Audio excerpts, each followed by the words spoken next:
शिव गुरु के चरणों प्रणाम करती हूँ, मैया पार्वती के चरणों प्रणाम करती हूँ, मेरा प्रणाम स्वीकार हो। साहेब भैया के चरणों प्रणाम करती हूँ, नीलम दीदी के चरणों प्रणाम करती हूँ, सभी देवी देवताओं के चरणों प्रणाम करती हूँ, सभी गुरु बहन गुरु भाइयों के चरणों प्रणाम करती हूँ, मेरा प्रणाम स्वीकार हो। साहेब भैया नीलम दीदी के माध्यम से हम 3 सूत्र मिला, पहले में चर्चा करना, दूसरे में दया मांगना, तीसरे में 108 बार से प्रणाम करना। रुद्राक्ष की माला द्वारा कर सकते हो, सांस द्वारा कर सकते हो, उंगली द्वारा कर सकते हो, जैसे आपका मन चाहे जैसे कर सकते हो। आइए, आप सबका कमलेश भक्ति चैनल पर स्वागत है। मैं आपको एक कथा सुनाने जा रही हूँ। कथा बहुत सुंदर है और मैं इंस्टाग्राम पर भी हूँ। इंस्टाग्राम पर देखना, फॉलो देखिए, फॉलो कीजिए। और जो है, देवों के देव महादेव का कभी भी आधी चर्चा नहीं सुनना चाहिए, चर्चा पूरी ही सुनना चाहिए। आधी चर्चा सुनने पर देवों के देव महादेव का अपमान होता है, पूरी चर्चा सुनने पर सम्मान होता है। इसीलिए कभी भी आधी चर्चा नहीं सुननी चाहिए, पूरी ही चर्चा सुनना चाहिए। आइए, आप सबका कमलेश भक्ति चैनल पर स्वागत है। मैं आपको एक चर्चा सुनाने जा रही हूँ। 2 पति पत्नी थे। तो पत्नी थी, वो बेचारी अपने देवों के देव महादेव की शिष्या थी और बड़े विश्वास के साथ, बड़े आस्था के साथ अपना पूजा पाठ करती थी और भगवान पे अपना संपूर्ण विश्वास रखती थी। तो क्या होता था कि पति बाहर कमाता था और अपना जैसे भी जहाँ भी उसका मन होता था तो अपना घूमता भी था, फिरता भी था और अपने दूसरों की बात भी मानता था। और आप सब कोई जानते हो कि आज की दुनिया में आदमी अपने दुख से दुखी ना, दूसरे के सुख से दुखी है। तो सबको मतलब घर उसके पति को और जो भड़काते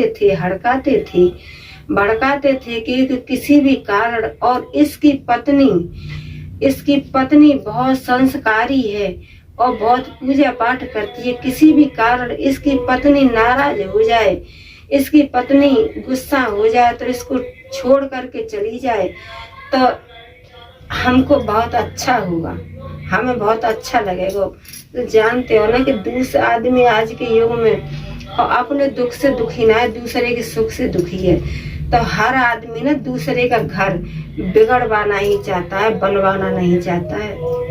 उस 100 में 2-4 ऐसे होंगे कि दूसरे का घर अच्छा बनवाएंगे और दूसरे को अच्छी बातें बताएंगे, अच्छा सहयोग करेंगे और अच्छी बातें बताएंगे, अच्छी रास्ता दिखाएंगे।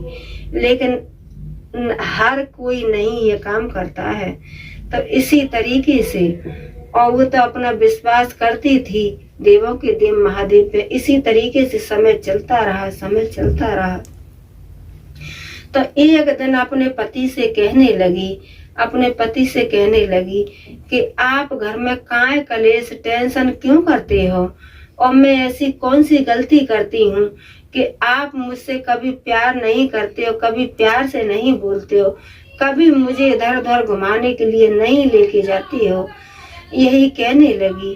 तो वो तो भगवान की अपना शिष्या थी, प्रभु की शिष्या थी, तो उसके अंदर तो संपूर्ण गुण थे, वो सारी बात समझती थी।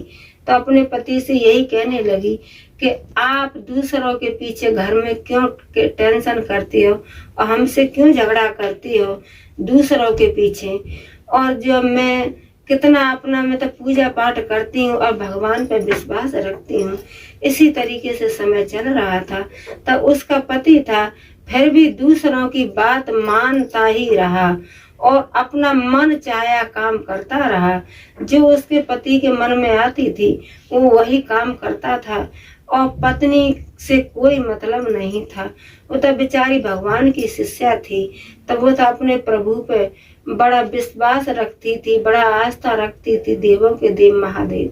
हे प्रभु, आप ही मेरी रक्षा करोगे, हे प्रभु आप ही मेरी रक्षा करोगे। तो भगवान पे बड़ा संपूर्ण विश्वास रखती थी। इसी तरीके से और जो एक दिन और पत्नी को इतना गुस्सा आया और कहने लगी कि जो आप दूसरों की बातें मानते हो और दूसरों के पीछे घर में टेंशन करती हो, तो मैं तो अपने मायके चली जाती हूँ, मैं तो अपने घर चली जाती हूँ। तो वो कहने लगा कि कोई बात नहीं, कहने लगा कोई बात नहीं, कोई बात नहीं। तो वो क्या की कि मायके तो घर गई नहीं, क्योंकि लड़की बहुत समझदार थी। कहते हैं ना कि जिसके अंदर समझदारी है वो दोनों ही कुल की लाज बचाती है। वो अपने माँ बाप की भी, माता पिता की भी इज्जत बचाती है और अपने सास ससुर की भी इज्जत बचाती है। तो वो बहू थी, तब वो तो अपने शंकर भगवान की परम प्रिय भक्त थी, तो उसको तो पूरा जानकारी था।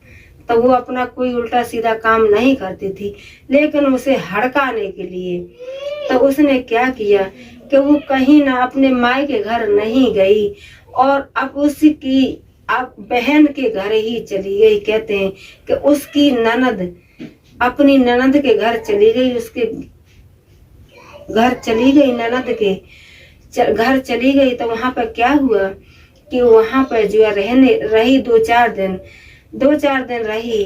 तो अब बच्चे थे, तो बच्चों को तो उसके पास में छोड़ गई उसे सुधारने के लिए। तब बच्चे थे, तब बच्चे कहे कि पापा जी हमें खाना बना के दो, पापा जी हमारे कपड़ा धो, पापा जी हमें ये चाहिए, पापा जी हमें वो चाहिए। तो बच्चों ने और उसको बहुत तंग दुखी कर लिया, बहुत दुखी कर लिया, बहुत दुखी कर लिया। तो कहने लगा कि अपनी माँ, अब तुम्हारी मम्मी के पास जा रहा हूँ, तुम्हारी नंसार, और तुम्हारी मम्मी को लिवा करके ला रहा हूँ।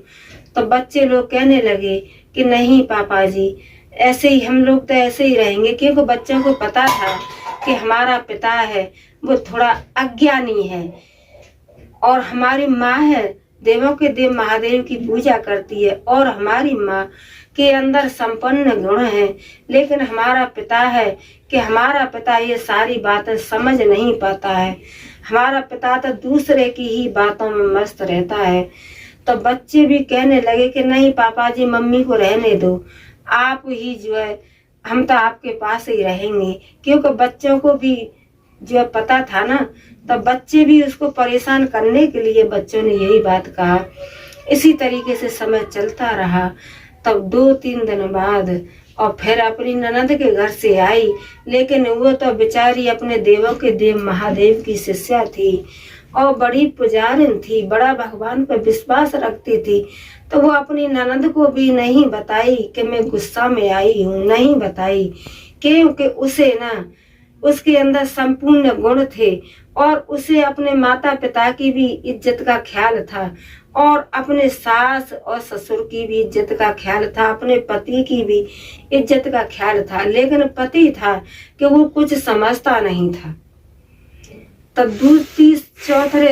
3-4 दिन और घर पे आई तो आ करके देखा है तो पूरे घर में बर्तन कहीं पड़े हैं, कपड़ा कहीं पड़े हैं और बच्चों के लिए खाना नहीं है और बच्चे भी भूंडे घूम रहे हैं। तो आ करके और उसने पहले अपने घर को सारा सजाया समारा और बर्तन धोए, पहले अपने घर को सजाया और दूसरा अपने किचन को में भी बर्तन मांज धो करके अपना अच्छी तरह से किचन को सजाया और तीसरे में उसने अपने बच्चों को नहलाया धुलाया और बढ़िया कपड़ा पहनाए। तो उसने तीनों को सजा लिया, घर को भी सजाया, किचन को भी सजाया और अपने बच्चों को भी सजाया। शाम होते ही पति आया तो अपने पति से कहने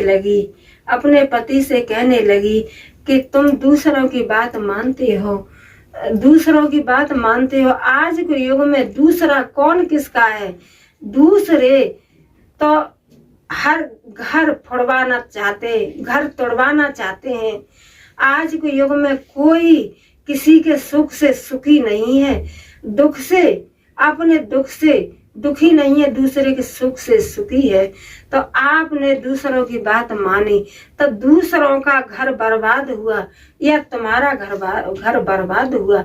आपने तो एक ना बुद्धि के पीछे, एक ना समझ के पीछे और अपना घर बर्बाद करने में तुल गए।